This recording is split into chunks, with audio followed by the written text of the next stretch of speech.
Good morning, everyone. Welcome to our Facebook Live session. This is hosted by Mariposa Community Health Center here in Nogales, Arizona. I want to thank our Mariposa staff who support this activity consistently. I want to thank Edgardo and Marco Leon for all their support for a long time. My name is Eladio Pereira. I'm the Chief Medical Officer at Mariposa, and I have a great panel today. Individuals who work a lot to save lives related to opioid overdose. As you know, this is a significant issue, not just in our community, but elsewhere in the country. And we're doing everything we can to reduce harm and prevent overdose and death. And we've invited a number of colleagues who know a lot about this. I am not the expert. I'll be facilitating the discussion. These are individuals who know a lot about the public health implications, but also about their own stories, about what they see on the street, and more importantly, what we can do to influence people that have the problem, have the addiction, to seek help. I think we have a lot of resources in Santa Cruz County. We do. I'm not sure that the people in need are using them the way they should. We have harm reduction strategies, we have counseling, we have medication. So I think we can do a lot, but our purpose today is to show what's available and hopefully help individuals who need help. So hope this is good for you and give us some feedback. But first, I'm going to let our own panelists introduce themselves from my left all the way to Dr. Williams. So, Fernando. Good morning. My name is Fernando Silvas. I'm the Health Emergency Preparedness Manager for Santa Cruz County Health Services. Hello, everyone. My name is Kayla Navarro de la Cruz, and I am the Public Health Investigator and Drug Overdose Fatality Review Team Coordinator for the County Health Department. Thank you, Luis. Good morning. My name is Luis Gagiola. I'm the Site Coordinator for Hope Incorporated. Good morning, everybody. My name is Chris Renteria, Deputy Chief with Rio Rico Medical and Fire District. Thank you. Good morning, everyone. I'm Jose Bermudez, Nogales Police Department, Lieutenant Special Operations. Thank you. Buenos días, Eva Zúñiga, Development Director at Circles of Peace. Good morning, everyone. My name is Stephanie Cepeda. I am the Integrated Services Manager at Mariposa. Good morning, everyone. I'm a pediatrician by training, and I'm the Associate Medical Director at Mariposa. Thank you so much to all of you for being here today. We thought we'd start with the big picture. Public health plays a key role by informing us about the trends, the data, and we're very fortunate to have Fernando and Kayla this morning.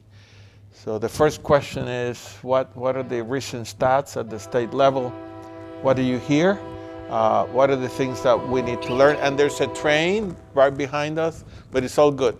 No pasa nada. We're going to keep going, so this is all fine. This is the beauty of living in Nogales, right? This is the way it is. So, Fernando. Thank you, Dr. Pereira. Well, opioids are a national crisis. So nationally, there's an increase in opioid death rates, and the state of Arizona is no different.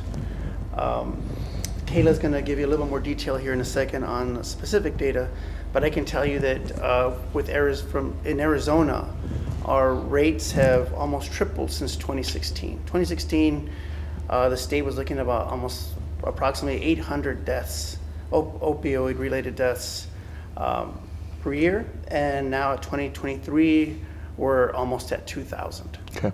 That's a huge uptick, which resulted in Governor Doug Ducey back in 2017 calling for a health emergency to address this problem. So what we're doing with the local health services, local governmental health service, local, state, and federal health services, I should say, are definitely not oblivious to this issue, and we're committing resources, time, and effort to working with partners like you all to address the opioid crisis, as trying to network teams together, work on overdose fatality review boards, bringing people together in consortiums to discuss issues, committing resources to help fund various programs. We're also expanding health education and other programs, and working with partners to conduct assessments in the community so that we can find out where these gaps are, where services might be lacking, or where people are missing services, so better educate individuals who need it and try to save some lives in the process. Some specific data I'll pass on to Kayla, and then I'll jump in as we need to. Right. Before we turn out to Kayla, a quick reminder that the drugs that we typically think of are heroin, fentanyl, and prescription drugs. So among the prescription drugs, almost always is oxycodone, rarely hydrocodone. So those are the three main ones when we talk about opioids. There may be others, but those are the main ones. Kayla. So looking at Santa Cruz County numbers, the state shared some numbers we're looking back since January 1st of 2019 to September 1st of this year, 2024. They relayed in these past 5 years, we've had a total of 91 non-fatal overdoses. And we get this information from our statewide reporting system, MedSys. And 37 were reported as fatal overdoses. And we did get that from death certificates. We also see that it's not only affecting adults, but babies. So in Santa Cruz County in the past 5 years, for neonatal abstinence syndrome babies, we saw 4 that were identified. So these are any babies that are going through withdrawal, that were born with withdrawal symptoms, and because they were exposed during the womb to any addictive substances. And another thing to put into perspective is, so what age groups are being affected? We've seen that in the past 5 years, for those overdoses that were classified as non-fatal, the group that is most affected is our 18 to 24-year-olds. We've seen that at least 27.5% of our overdoses were from that age group. And then after them, the age group that is most affected is 25 to 34 years old, which they were identified at 22.9% of overdoses. And then lastly, we see that it's all in the same age group. The next one would be 35 to 44-year-olds, which were 18.3% of our non-fatal case overdoses. It's interesting to see that at least from the public, there isn't really a hub where someone can just go online or search for this type of data, just because our county doesn't see as many overdoses as others. So statewide, if it's under 10 cases, you won't be able to see the numbers. So unless you inquire or you're involved with this type of work, you can't really see it. So that's why it might be hard for the public to really understand how much we're affected. But if anyone would like to see, there are dashboards that our state provides where you can look at least from an aggregate data point of view, you can see it from over the years. You won't be able to see it for a specific year, but you can see it added up. So the things you can see are like the type of non-fatal overdoses we've had over the years, the total number of overdoses, the drugs involved in the type of overdoses, how many people are visiting the hospital or receiving medical treatment, EMS and law enforcement involvement, naloxone that is administered, and the type of overdoses we see in specific areas with this, just Rio Rico or Nogales. That's how it's split up right now for the state. And how many people are on opioid prescriptions, which over the past 7 years, our county has seen 66,453 overall that have an opioid prescription. So that's the foundation. A couple of comments on that. Our pregnant women can have addiction, and there are resources locally to manage that, not just with counseling, but we're able to prescribe medication. With pregnant women, we tend to use buprenorphine. We can use methadone. We don't use Suboxone, which has naloxone in it. We use buprenorphine alone. And I'm going to alert Dr. Williams to speak about the neonatal abstinence syndrome, which is what we want to avoid in pregnancy, because those babies need ICU care.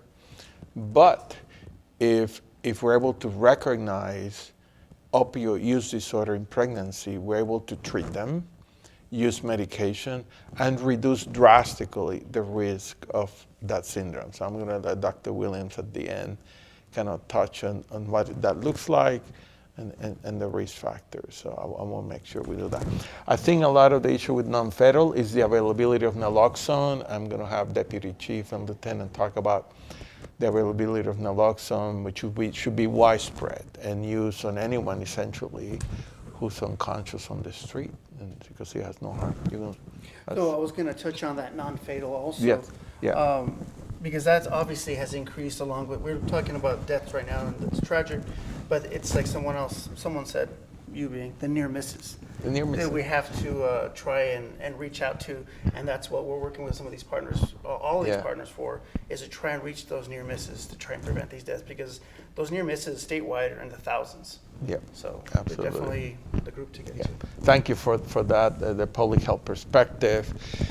We're going to turn it over to Luis. Luis brings a special view of opioid addiction.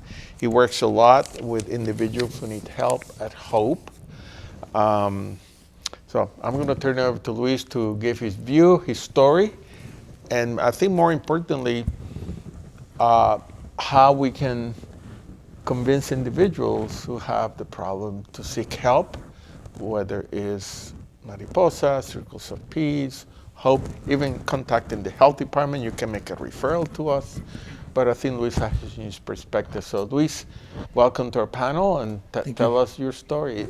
Either Spanish, Espanol, or English. No I'll mix it. Okay, sounds good. I'm heavier on the English side, but I'll mix it in. Sí. Right. Todo bien. Okay. No pasa nada. I guess as we were preparing and everything, like as soon as you told me like what to share on, I have to switch my mind into a different perspective and come to you guys more as a recovering addict, not as a psych coordinator. So just like I shared, I am a proud recovering drug addict. I struggled with 18 years of active addiction, 10 years of IV use. And by the grace of a higher power, 6 years clean. December 28, 2017 was the last day that I used. As I was hearing you share, you shared something a little bit about it starts in high school. It sure does, especially here in Nogales. For me, I think it was, social acceptance was one of a big factor for me. Guidance.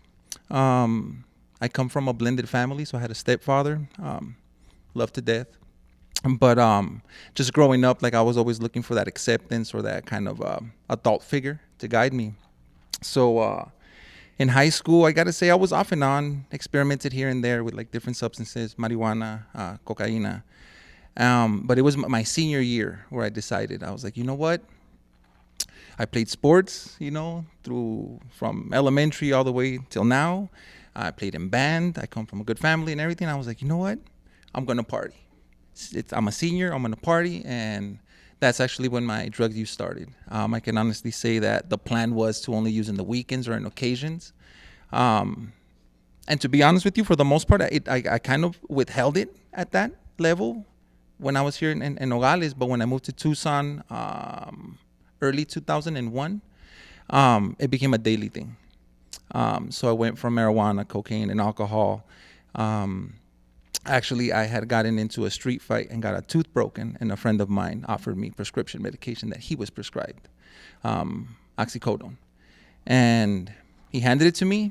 I remember I said, well, I'm going to grab a couple. And he said, no, you can have the whole bottle. I have a couple of them at home. And I started taking them daily. I remember that when I stopped, I had like one pill left. And I was like, I'm going to save it, for if I feel tooth pain. And I remember, to me, I'm about to express to you guys what the withdrawal symptoms felt like. Like, to me, it just felt like a really, really bad flu. And it was the first time that I had experienced a withdrawal. So I really thought I was sick. So I was just kind of pushing through it. And a friend of mine, the same guy who gave me the prescription, showed up to my house. And he said, you look like crap. I told him what I was feeling. And he pulled out a pill. And he said, take this. When I took it, the withdrawals or the flu-like symptoms went away. I remember saying, like, that was the best antibiotics. You must have got that from Mexico. And he said, no, that was another pain medication. And he's the one that said it. That's what you call addiction. Honestly, just to cut a long story short, from there, it was just, I recognized what I needed to do to not feel like that. And the best way that I can express to you as I progressed, because I got into like a 20 to 25 pill a day addiction, but I went from 5 milligrams to 30 milligrams. So in Tucson, they were being sold from $15 to $30 each. So just imagine the money, and I progressed to heroin. Through life on life's terms, life events, things happening, I wasn't able to cope with emotions and life's terms. I progressed to IV use to feel more intense, and today I recognize that was the biggest mistake of my life. After that, it was all downhill. I lost my employment, relationships, family started to, they didn't leave me by my side, but just back up. I got arrested. I caught a case here in Nogales in late 2016. I was arrested December 28th. I ended up on probation, house arrest. And the last time that I used was December 28th at 4:40 p.m. in 2017. And I know because I injected and I looked at the clock and I had to go see my probation officer. When I went to go see him, he arrested me. And he said that I was a danger to myself. And I actually had a referral to go into treatment on my pocket the next day. And he said I was a danger to myself. And I thank him every time that I get a chance because he saved my life. Went to rehab. Discovered what recovery was. I identified what a peer support was. That was the first connection I had with the peer support. I told the staff, like, you don't understand what I'm going through. And he showed me his arms. And I saw the scars. And I was like, you do. He's also the one who introduced me into the field and told me what he did for a living. He told me to read a story in a book. It was a Dodger Blue book. And the story was called From Gang Leader to Meeting Leader. When I read it, I knew what I had to do. It was right there where I made my personal goal to help as many people as I could. I hear the numbers and I hear all of this, and it's like, that's me. Like, it's not a number, it's not a person. Like these statistics and stuff like this was written like about me and my friends and my family. So I just encourage anybody, and a lot of people in Santa Cruz County and Pima County know who I am from using, and they also know how deep in the pits, excuse my language, of hell I was in, and they've seen me come out. I can honestly say that the withdrawals to me felt like liquid metal was running through my veins. The most painful experience that I've experienced, and so I know what it feels like, and I know that addiction is painful. So I tell people, like, I know it's not fun.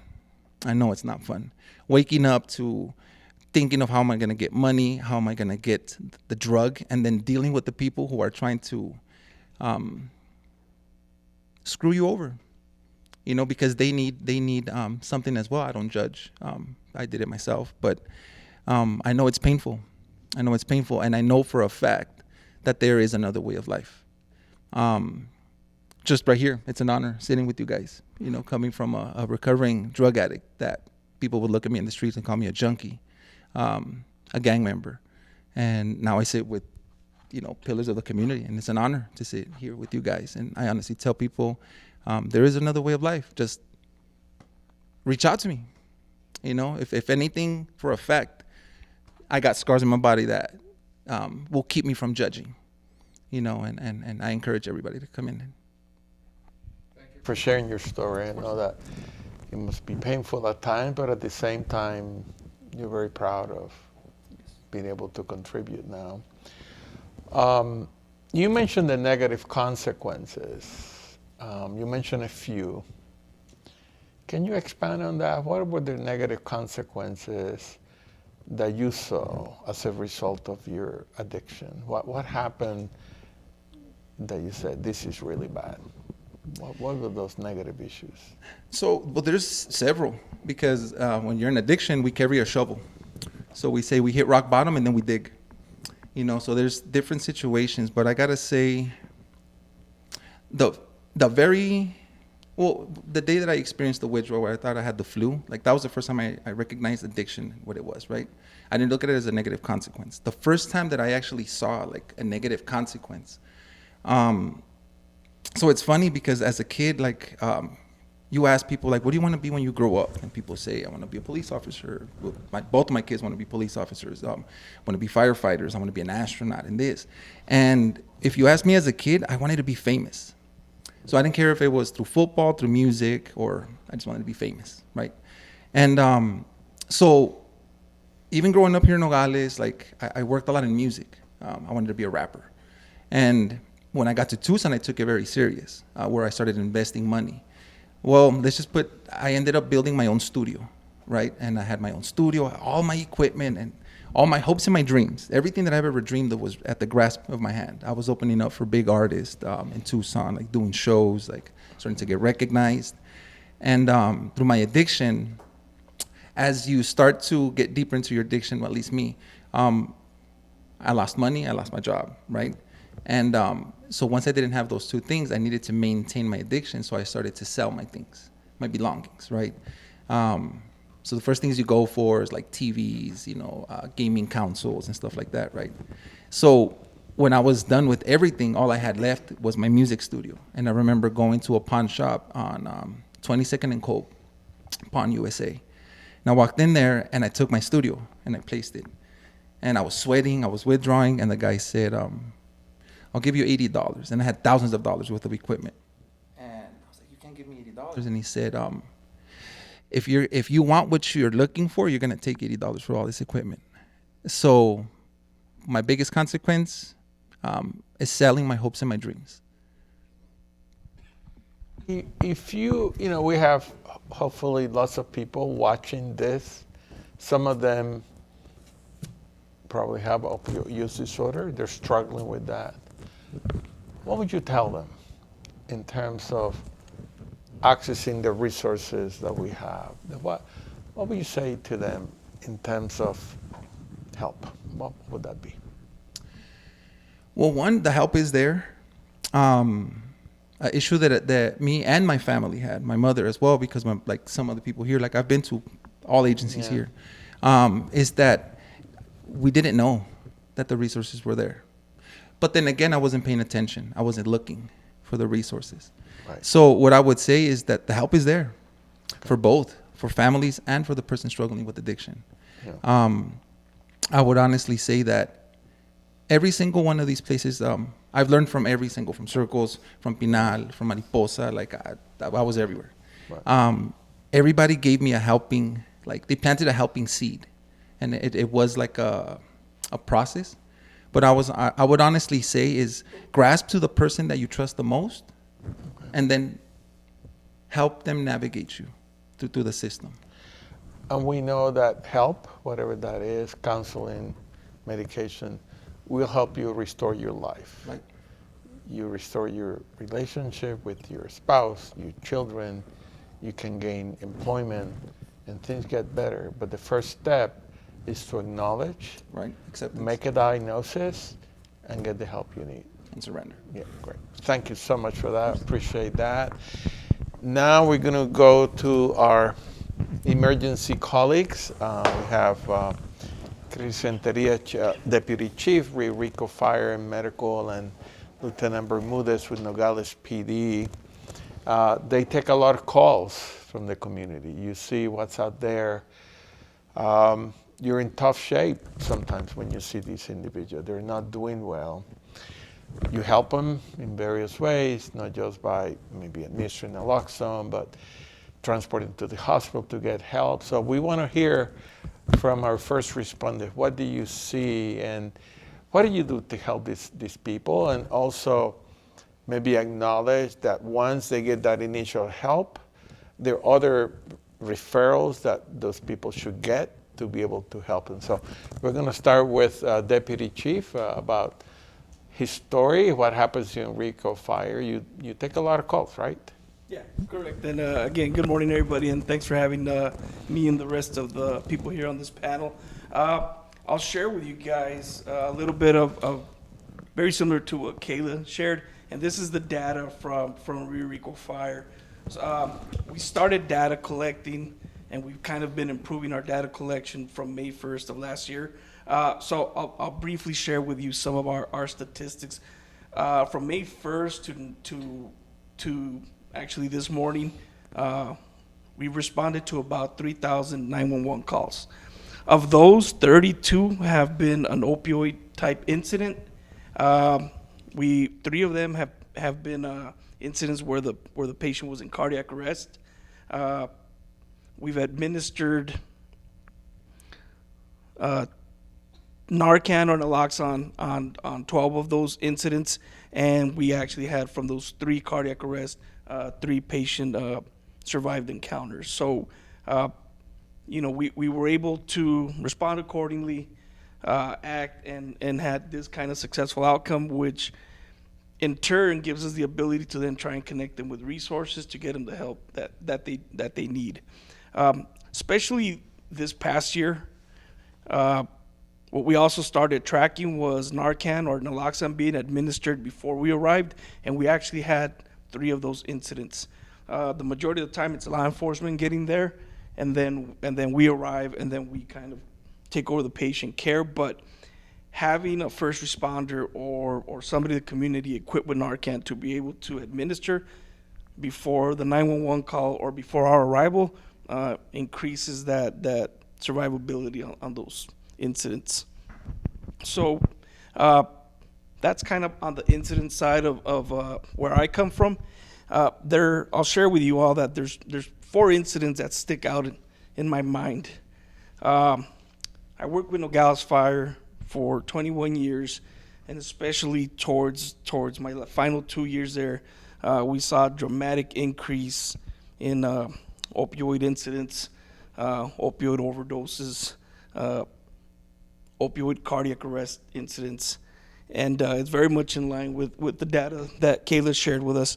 But 2 specific incidents that occurred in Nogales that sticked out to me was, one, we responded to an incident where there were 2 unfortunate fatalities that were overdose related.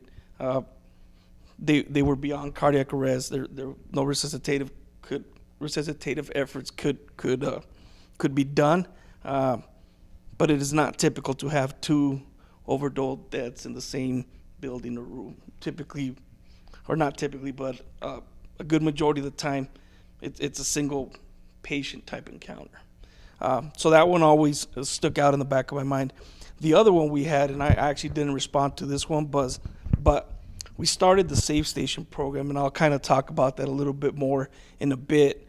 We started that in 2001, and where essentially we offered Narcan to anybody in the community 24/7, 365 from our stations.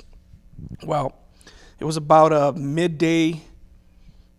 middle of the week incident that came out at one of the stores in Nogales, and it was for an unconscious person, possible overdose.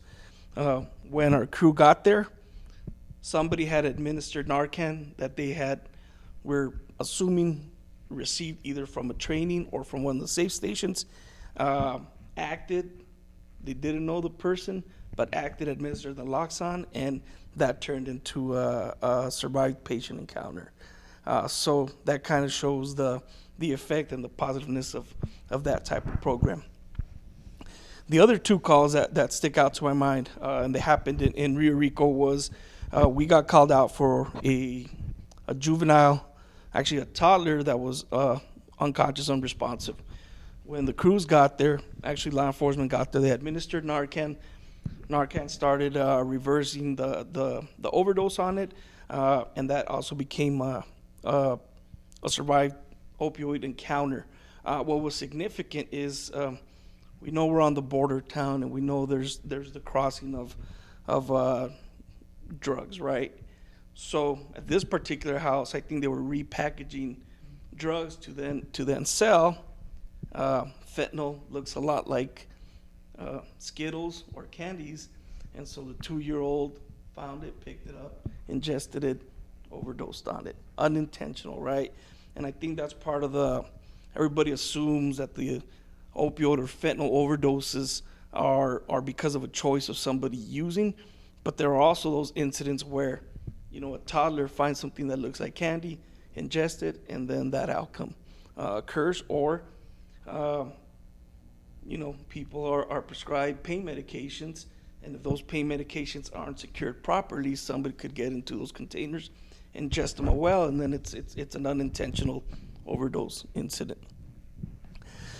The last incident I'll mention, and I'm sure you all have maybe seen videos of something similar like this on YouTube, but some of our law enforcement partners conducted a traffic stop. When they went to open the trunk, something aerosolized, they immediately recognized, they backed up. It didn't get to the point of being affected to where they became unconscious or affected their respiratory drive, but they were able to recognize, I believe they may have taken Narcan out of just an abundance of caution, then came by our station and replenished the Narcan and kind of told us about the incident. But there have been incidents where they opened the trunk, it has the contraband in there, it becomes aerosolized, and you see unconscious, law enforcement officers falling over. So those are 4 major incidents that have kind of stuck out to me within the last 4 years in our area. Thank you for that. I think you emphasize the importance of naloxone. Yep. Eventually needs to be everywhere. You don't know when you're going to need it, right? Correct. And suspect an overdose in people who are unconscious, particularly young people, and use it as you see it fit to be able to save their lives. I think we've seen those videos of law enforcement becoming in contact with fentanyl, and that's a problem. Hard to detect. It catch you off guard, and you don't know. So thank you for that reminder. So I appreciate that perspective. Thank you, Chief Deputy. Now we're going to turn it over to Lieutenant Bermudez. He does a lot of work in this kind of area. We depend a lot on law enforcement. Sometimes you get there before the medical response team arrives, and you have to make an assessment, maybe take a brief history, use naloxone, sometimes start CPR to save their lives, particularly young people. So tell us about your experience, what you see, and what your role might be. Our officers started carrying naloxone back in 2018. Since then, I'll just give a little bit of statistics on what we have. We did start keeping statistics on our responses to overdose. So we've responded to overdoses over 120 times here in Nogales alone.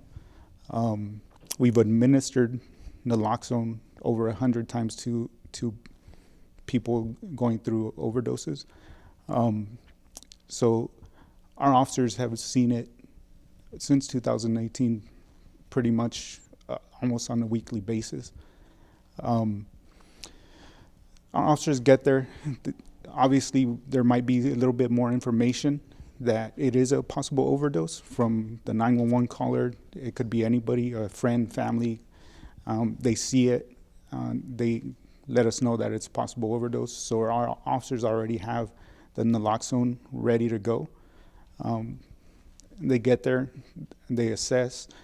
It might be somebody has pale reaction or a pale face, pale color to their person, shallow breathing, and we go and we administer naloxone.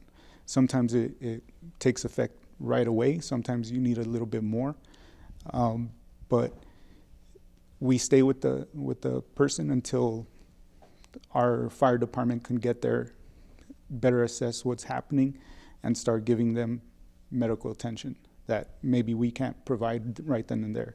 Obviously, if they need CPR, our officers give them CPR, give them anything that they need to help the person out.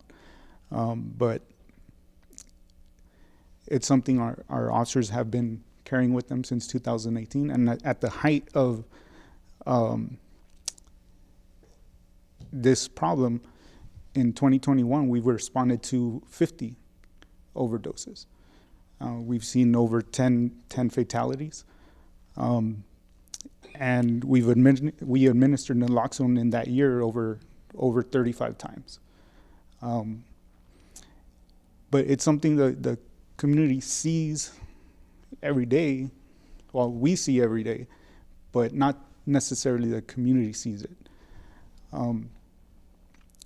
And I just want to go, touch on a little bit of what Chris said is it just doesn't affect, the stereotypical person that a lot of people think that,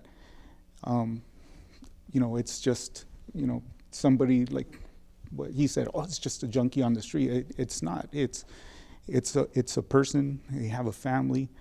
One of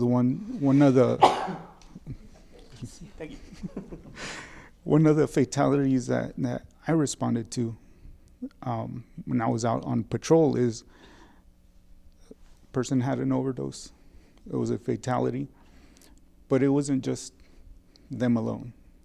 It was a whole family, children, grandparents, parents.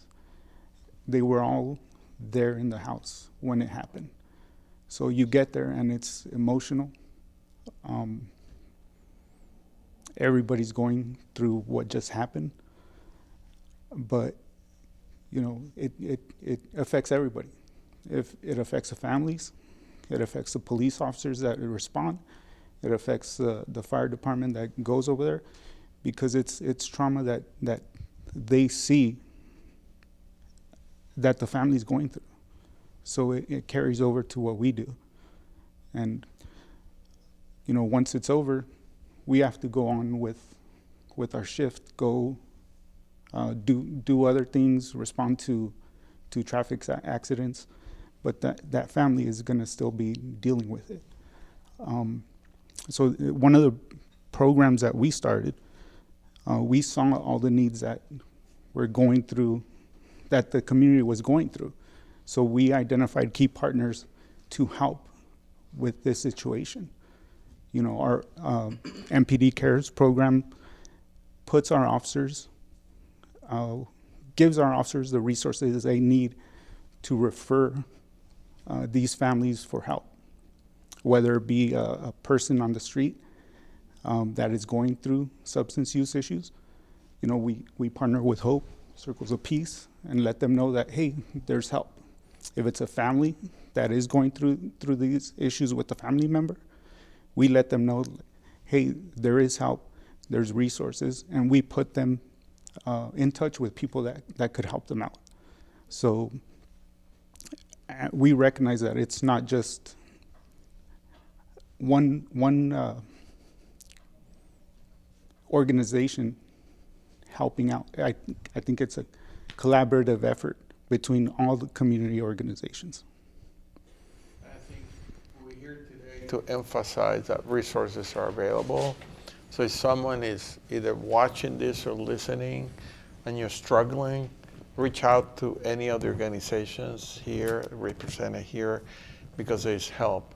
And sometimes, because there are sometimes quite a few incidents, we become complacent, that it's just the way it is. But it doesn't have to be that way. We can change it. And so that's the reason we're here. And if we can reach out to even a single person today, reach out to Mariposa or Hope or Circles of Peace or your department of public health, it doesn't matter. I think we've done our job today. So thank you for your perspective. We appreciate that.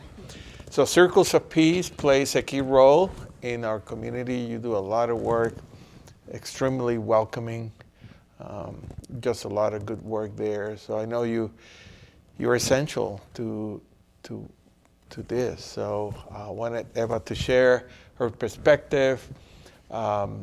I'm just hoping that whoever is watching this can learn what Circles of Peace can do, and if that individual is struggling today, go there today and say, hey, we watch Facebook Live, I need help, what can you do for me, right?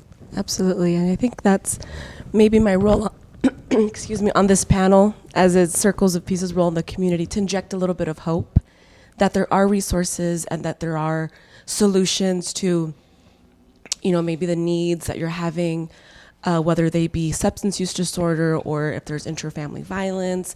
We definitely serve as a referral hub for many partners like Mariposa, Hope, among others.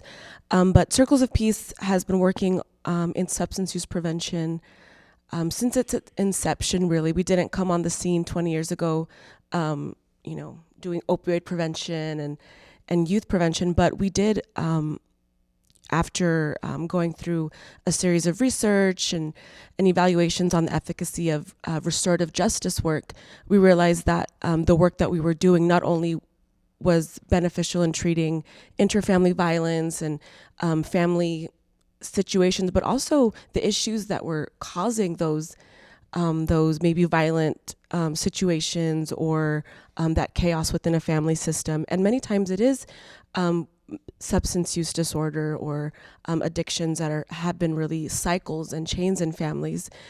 So our work is really threefold. We work in schools with community partners that are youth serving to promote healthy family dynamics, healthy youth resilience, youth leadership, which really lays the groundwork and the framework for youth to be more resilient against peer pressure.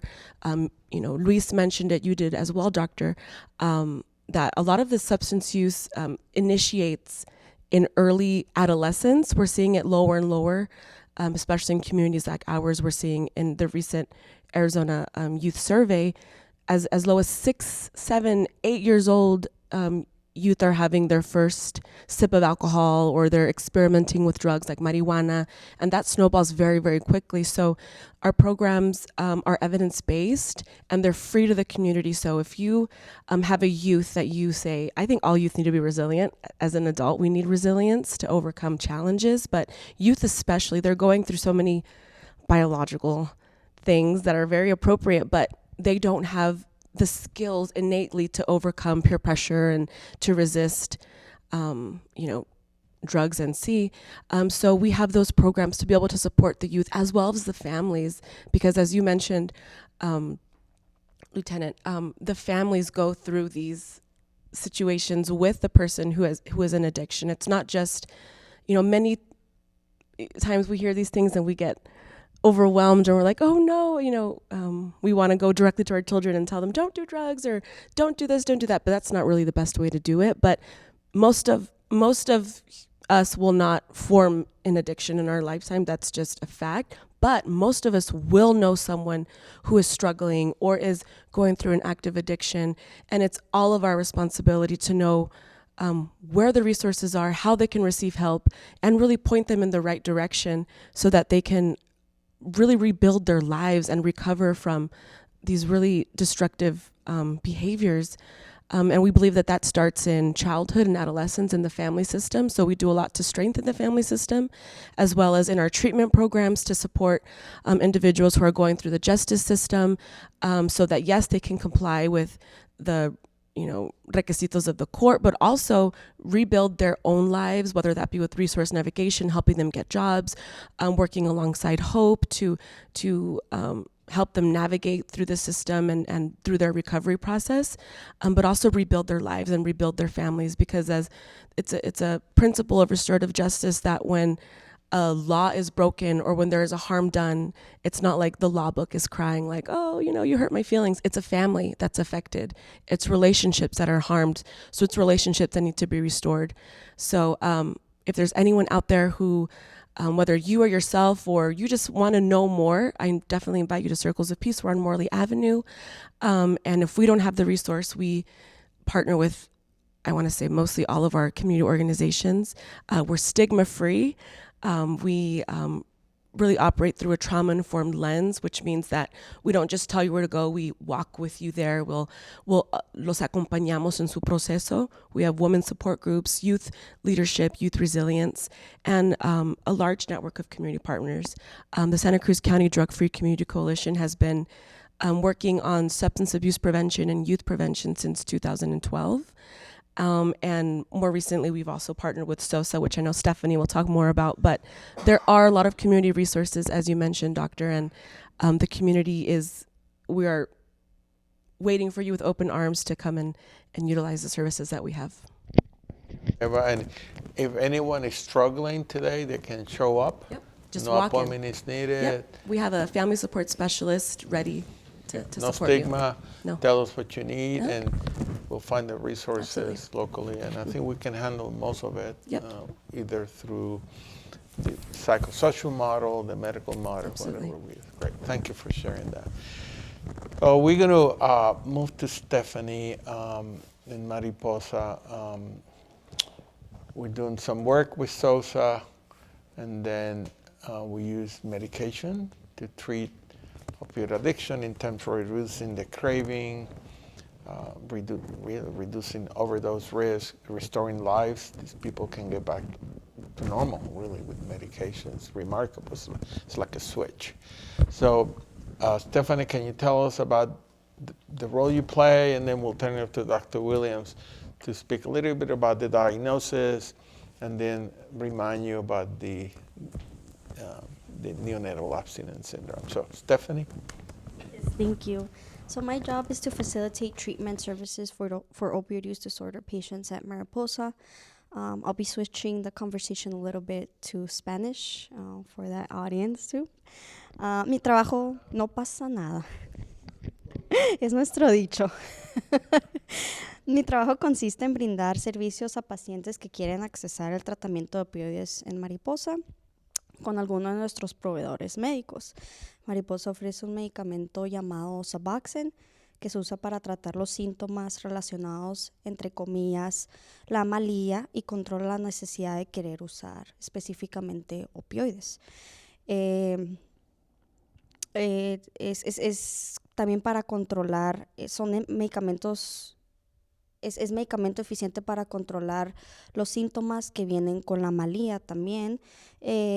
Y en la familia de opioides específicamente, el doctor ya lo mencionó, por ejemplo, el oxicodona, la heroína, la morfina, y ahorita lo que se escucha mucho es el fentanilo. Y es importante mencionar la importancia de hacer saber a su doctor primario cualquier uso de sustancias por la razón de su salud también, ¿no?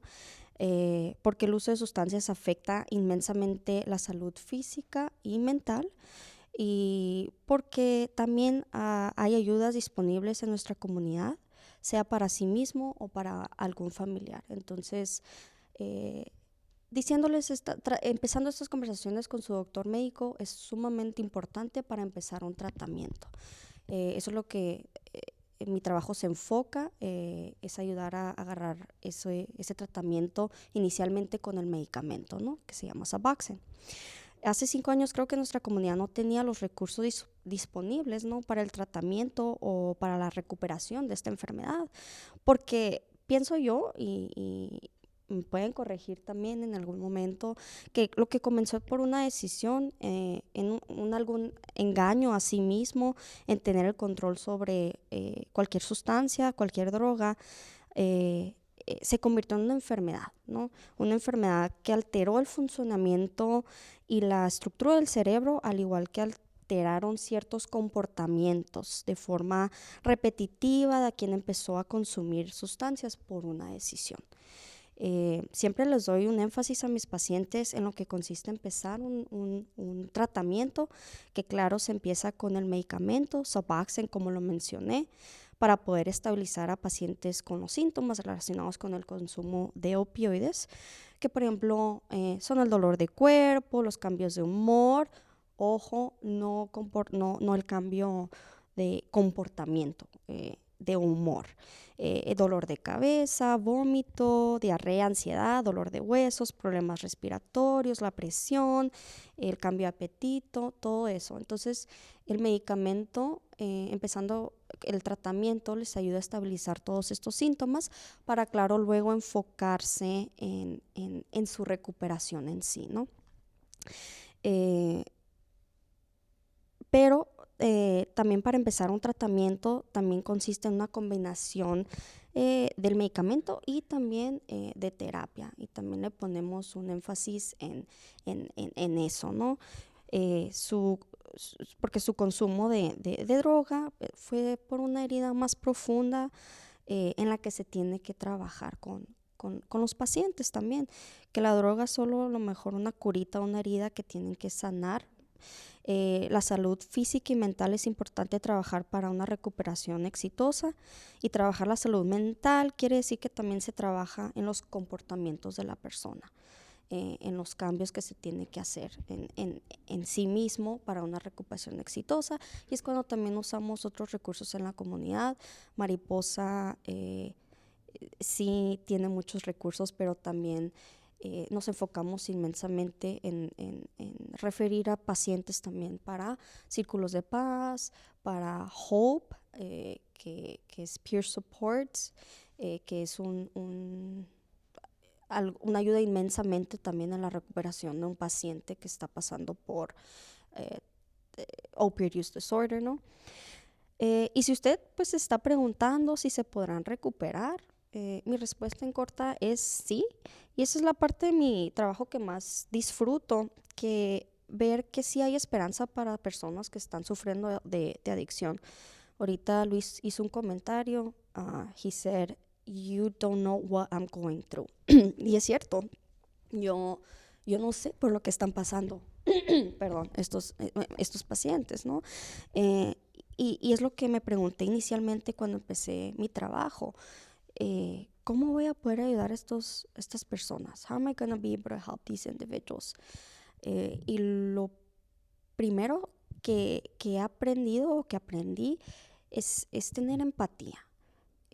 ¿Por qué? Porque de ahí se empieza el proceso, sea con cualquier agencia que ellos vayan, ¿no? Porque en realidad ellos saben si los quieres ayudar de verdad o realmente pues los estás juzgando de una manera y ya no quieren regresar. Y muchas veces pacientes no están listos para empezar el tratamiento, ¿verdad? Y se respeta. ¿Por qué? Porque ellos tienen que tomar esa decisión inicialmente en querer empezar el tratamiento. Entonces, nunca le cerramos las puertas a nadie. Ellos pueden regresar a nuestra clínica, regresar a cualquier recurso de la comunidad cuando ellos estén listos de verdad, ¿no? Cada año vemos más aumento en personas sufriendo el trastorno por el uso de sustancias y de sobredosis, especialmente de opioides. Y queremos combatir más bien la adicción, no a la persona que está sufriendo esta enfermedad, y educarnos un poquito en lo que es esta enfermedad también.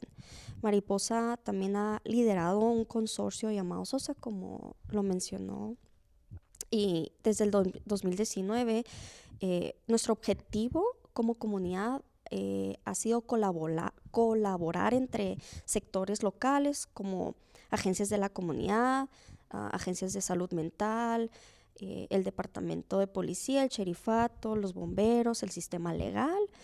Y somos una red de organizaciones locales dedicadas a la prevención, el tratamiento, la recuperación del trastorno por el uso de sustancias.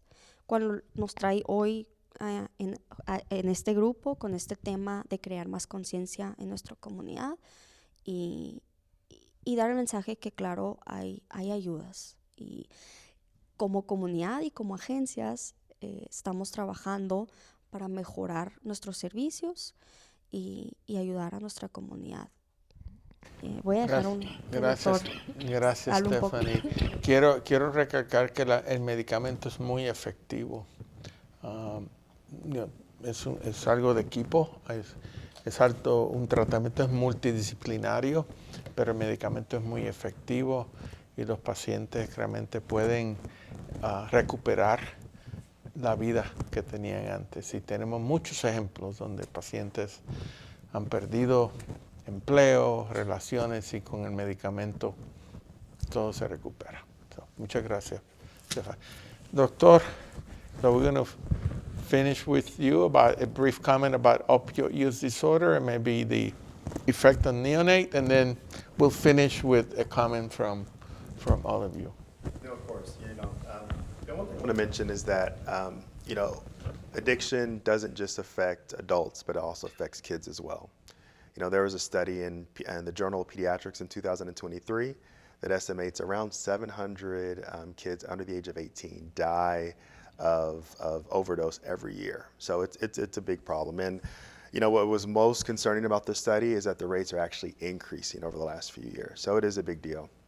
And what we see more commonly here in our community is, unfortunately, pregnant moms who then deliver babies who show signs of withdrawals.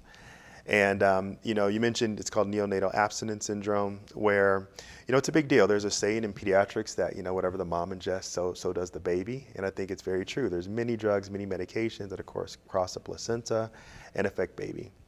So our role as pediatricians is, one, to recognize it. So it's really important that the the moms are open with, anything that they have ingested. We do testing both on mom and on baby. On baby, we test the urine. We also test the stool.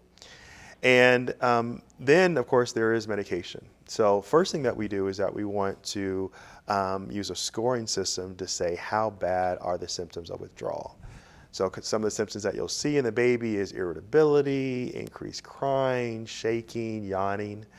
And what the nursing team does is that they, again, have this scoring system, and they add up to see, this is essentially how bad the withdrawal is. And that then directs the pediatrician of how we're going to actually treat the baby. There's different medications that we give, and frequently we actually have to transport the babies, sometimes emergently, to Tucson, just because the treatments can take a while. It can take from weeks to sometimes even, a month or so to gradually wean the babies off of opioids. So it is a very, very, very big deal. And then, going back to kind of what Stephanie was saying, our providers, of course, at Mariposa, of course, do help. And there's several steps that we do when we prescribe Suboxone. One, of course, is just to provide a diagnosis. We want to say that, yes, you truly do have a diagnosis of opioid use disorder. Another thing that we do is that to start the medication, the patient should start to have withdrawal symptoms or cravings, so we need to identify that. We also talk to the patients to see if they have motivation for recovery. It's also really important when starting Suboxone. And then, lastly, we do a medical evaluation. We ask a lot of questions. One being, there are a few contraindications to Suboxone. For instance, people that have, severe respiratory insufficiency, we may not want to give them medication. So we really want to try to identify those as well. Just like you said, our success stories have been great. I've even had some of my pediatric patients that are adolescents who, have benefited from Suboxone. So just like you said, it does make a difference. I want to make sure that we don't forget that we treat the entire individual. Certainly addiction is what we're here to discuss today, but we take a whole person approach. So, people with addiction have other risks too. So they're at risk of HIV infection. So those people should be managed with PrEP, pre-exposure prophylaxis, very effective. We give a medication daily. It's highly effective. It's in the 90s, so we want to make sure we do that. That we screen for hepatitis C, which is a viral infection. That we screen for hepatitis B. That we provide all vaccinations related to A and B and others, and also that we test for sexually transmitted infections. So I want to make sure that we don't forget that, yes, our main goal here is addiction, but that as primary care doctors, we're interested in the entire person. And so in addition to what we discussed this morning, we want to make sure that the other items are addressed and that our patients don't suffer from other issues. So we're going to end today with a brief comment from all of you in Spanish or English. Fernando, you want to start? Final comment? Sure.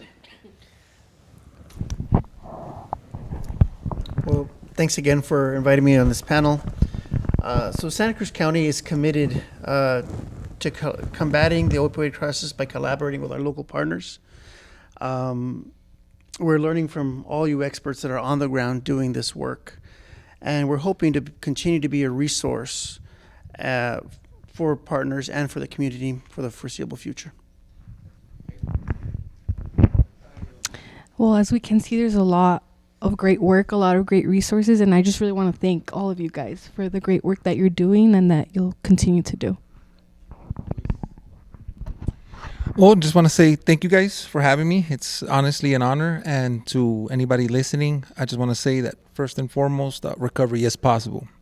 I'm living proof, and I'm also survivor of an overdose. I was Narcan. So it's possible. Come check us out at Hope. Phone number is 520-287-9612. And there is hope. Yes. Yes, sir. Well, thanks again for having us here. I do want to mention to everybody, the Safe Station program is at every station in Santa Cruz County. They can provide Narcan, no questions asked, 24/7, 365. Along with that, training can be provided for free. We have put out about 184 doses of Narcan out into the community, but we still have a lot left in our stations to put out. So reach out to us either through our social media channels, or you can visit Rio Rico Fire website. Thank you, Gal. Thank you, Lieutenant. Final comments. Thank you for having me here representing the Nogales Police Department. And I think this work is important. And we're proud to partner with all community organizations that we do already and to tackle some of the biggest needs that our community has, especially being a border town. We have a very different set of issues that we need to deal with here. But it's great having partners such as Hope, Circles of Peace, Mariposa, that we could turn to help tackle these issues. Great. Thank you for what you do. Eva? Thank you. I wanted to quickly mention our Nalox box stations. We have about 10 in the community. Yeah. They're just these little boxes where you can access naloxone, totally anonymous, free of charge. And if you need any more, please come to our offices or visit a safe station. Everyone, just like everyone should be CPR trained, everyone should be naloxone trained. So if you need that training, come to our office and we'll provide that on site within 5 minutes. So estamos para servirles y estamos en la Avenida Morley. And we know that communities who train people on CPR and naloxone have higher survival rates. We know that for sure. Stephanie, final comentario final? Un comentario final. I just want to emphasize and give a shout out to all our community partners and agencies doing the work out there. And if we can reach one person in our audience today, if you or a loved one is struggling with addiction, that there is help available, please reach out. You don't have to do it alone. I really like how multiple people said that, for all of us here, it really is without judgment. There are definite biological changes that occur in people with addiction. And because of that, of course, there is treatment. So again, we're here to help without judgment. Yo creo que ya con eso terminamos. Le doy las gracias a los compañeros. Gracias por todo lo que hacen, por ayudar a nuestros pacientes. Gracias a la audiencia por escucharnos. Estamos aquí para ayudar. Yo creo que si esta presentación ayuda a una persona, yo creo que hemos hecho el trabajo hoy, pero trabajamos todo el año. Estamos aquí para ayudar. Hay ayuda, hay esperanza, hay terapia, hay medicamento, hay naloxone, hay cuidado médico. Tenemos afortunados que tenemos bastantes recursos disponibles. Con eso terminamos el panel. Les agradezco mucho su participación. Le agradezco a la audiencia que haya estado con nosotros. Mi nombre es Eladio Pereira y nos vemos la próxima vez. Muchas gracias, Edgardo, por estar aquí y a todos los que nos apoyan. Muchas gracias, nos vemos la próxima vez. Buen día.